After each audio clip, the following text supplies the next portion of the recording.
heading into this weekend, kind of where's the team mentally? What are the goals coming back home? Yeah, mentally, I think we've just been grinding each week, trying to get better internally. So I think we have been making progress. Last week, Charleston, it's a tough team at a tough venue. So we went there, we took the lead, but then they kind of got into the game and we couldn't get back all the way in. So yeah, I think we're still growing. We have a young group and a lot of talented guys. And over the last 18 months being here, we've been really good here at Trinity Health. So we hope to keep that going. We have 2 massive home games these coming weekends. So we built some momentum here at home, and then hopefully we can sort out some of the road games. Yeah. You're one of the most experienced players on this team. A lot of appearances in the championship. What's it like being kind of one of those players on a young team, like one of those most experienced veterans? Yeah, it's my first time being the vet, the oldest guy on the team. But for me, it's cool. It's like being a big brother to 20-some guys. So being able to share what I've learned, share my experiences with them, and see if I can help them in their careers, and hopefully they can have careers just as long as mine. And when I'm done, I can watch them and enjoy watching them play and have good memories of playing with them. So it's cool. What have you seen out of Jack so far, coming in, scoring 2 goals, and seems like a pretty seamless fit? He's going to hopefully be a big contributor. Yeah, Jack's a great player. He's a young, talented kid and works hard. We got to get him on the ball as much as we can. He's shown already in the short time being here that he's very dangerous in the final third. So the more opportunities he can get in the final third, the better we'll do as a team. Defensively, kind of losing some focus there, some of the Olympico from Torres and some other set pieces. How do you kind of try to find that focus and make sure that you don't give up those opportunities? Yeah, good question. It was, as I mentioned, Charleston's a top title contender year in and year out. So when we went there, we have a younger group, and with that comes some lack of experience at times, and lack of experience is really on light when you're in those tough away matches. That's why when we're here at home, we're confident, we're flying. It's because we have belief, we've won here before. So sometimes when you go away on the road, you haven't won a game there in a while, and some of these guys, it might be their first time playing in that away stadium. So for them, it's a little tougher, and as a group, it's defending a whole team, it's a whole unit. So we need each and everybody to be confident, and with that, we also need to be a little bit better once we win the ball back to help relieve our defense and all of our defensive responsibilities, so that we can then push the other team back and create an attack, and really then we can kind of rest defensively a little bit on the ball. So that's what we're going to try and improve this weekend. At home, we've shown that we've been able to do that and have more of the ball. So that's the goal this weekend, is to have more of the ball, pin the other team back, and go for 3 points. Last year, the team got better and better as the season went along. Kind of felt like if you had more season, you would have kept climbing. Yeah. Do you see that same possibility for this group, and just the way, I know it's a newer group coming together, is that kind of what you're building towards again? Yeah, that's the plan. We just want to grow and focus internally and trying to be the best we can in training each and every day.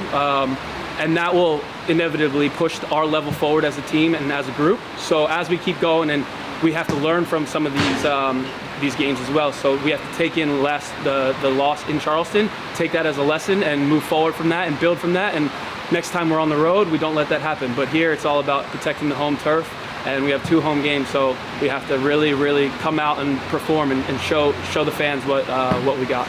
So how's it been since you got to Hartford, and obviously a great first game, and now you'll get your first home match tomorrow night? How's it been adjusting? Yeah, it's been great. Honestly, the guys have welcomed me really well, and I was happy with the first game, and I'm looking forward to getting some more wins with this team. 2 goals in that first game. We didn't get a chance to talk after it. What's it like? You come in, you arrive on loan, middle of the week, come right in, 2 goals. How's that feel? It feels good. Yeah, I feel like I've been doing well to start this year, and I haven't played any real games, so no one's seen that. So to go and do well in my first game, feels good. But it's a long season, and got to continue to do well, keep playing, keep scoring goals. Had you followed Hartford at all from the Revs? So understandable if you hadn't, but what did you know about Hartford and kind of working with Brendan before you got here?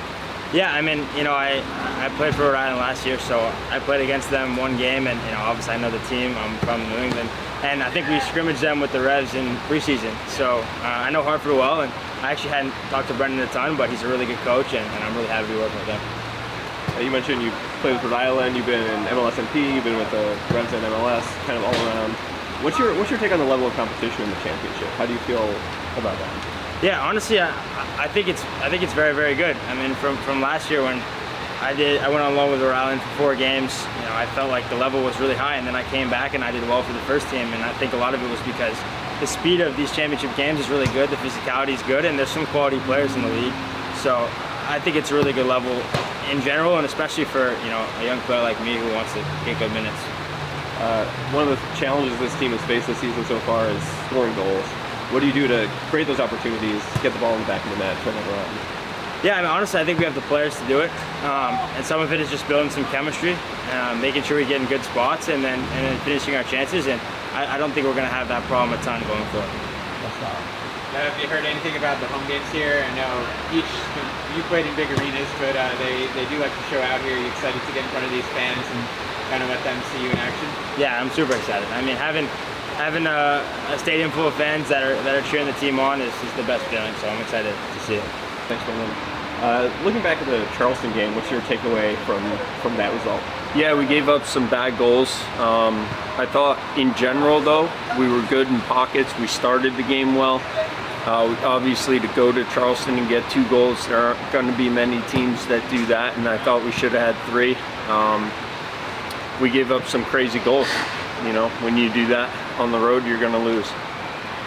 Some of those set-piece goals, the focus has not been there at times this season. What do you do to kind of tighten that up? Yeah, it's kind of ebbed and flowed. We've been good, we've been bad. We've talked a lot about it. We've worked on it. You just saw us working on it there. Yesterday was the defensive side of it, and Detroit's a good team in the air too. So this is going to be another test on set pieces. You did mention kind of getting off on the right foot there, getting out some early corners, getting one in the back of the net. How do you that mentality is obviously very critical. How do you carry that forward from game to game? I think it's important that we've talked and we've decided that we're not a team that can sit low and be successful for the long haul. You know, we came out and pressed their goalkeeper into a mistake, led to a corner, and we had a goal a couple minutes into the game on the road. That's massive. That's good for belief. That's good for concentration level when we're talking about pressing cues and things like that. So, you know, that goal actually meant something despite not changing the outcome. What do you think about Jack? What kind of addition has he been to the group, and to have 2 goals in his first game is obviously a good start? Yeah, very good, and we've been good at home collectively, so I'm excited to see what we look like tomorrow. Hopefully a lot cleaner on the ball than we were. We were slipping all over the place down in Charleston, but we're used to this field, dry, wet, doesn't matter. And we've typically played well here since I've gotten here, so you know, I think it's a big opportunity for the whole group to show well. But Jack's going to be a big piece of what we're doing going forward. He gives us a really high-quality soccer player in midfield. Yeah, and when we spoke before the season, we know some newer guys or a different roster than last year. How do you feel the team is coming together now that you've had some time together and games under your belt? Yeah, I feel like we've had a lot of setbacks already for being so early in the season. So we haven't really put a full 11 on the field yet, and we're still looking forward to that, but we're a lot closer to it than we were a month or 2 ago. So I think the group has gelled well from a personality standpoint. They get on great, so it's just a matter of being at full strength, and we just haven't been able to do that yet. You mentioned kind of gelling. You're at a point in the season where a lot of teams have already had that kind of gel. They've already come together. You guys like Samuel and Jack who are in the 11. Samuel is really like his 3rd start. Yep. How do you approach each game knowing that whatever the talent level might be or whatever things might fall out at the end of the season, at this particular moment, those teams have collectively come together a little bit more on the field? Yeah, they've come together quicker than us just by circumstance. Injury and one of our key players came in on loan, but we know he's going to be here through the end of the year. So it's a really important now when you hit that 3-game mark that you mentioned, that 4-game mark, that 5-game mark, playing together in midfield, playing together with a front pairing so you get used to each other's movements. My expectations go up now each week. Looking at this game, Detroit coming in, Darren Smith has been the real danger man, leads the league in goals. Yep. something like 8 in 10 games all competitions. How do you contain a player like that who's on such a hot streak? I think you have to be physical with him. I think you have to meet him in his half of the field. I don't think you can just react to his movements because he's very quick and he's proving a clean finisher. We still want to get on top of the game, so when we have them push back, accounting for his starting position in transitions is very important.